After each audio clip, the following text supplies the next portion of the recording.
Hello po. Meron lang po akong tatlong advice sa mga gustong mag-OFW, especially dito sa Taiwan. Una po, sana po bago po kayo magpunta ng Taiwan, hingi po kayo ng advice sa mga matatagal na sa Taiwan.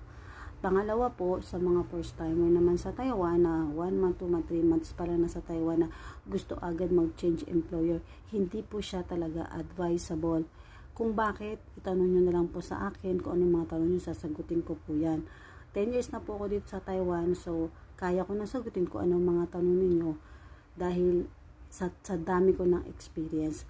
Pangatlo po, kailangan po natin ng 3 to 9 months na iti-train mo yung sarili mo to same time, kikilalanin yung ugali ng mga amo mo in 3 months. At tingin ko naman, in that time, tapos na yung mga lending nyo, so hindi na po kayo masyadong stress nun.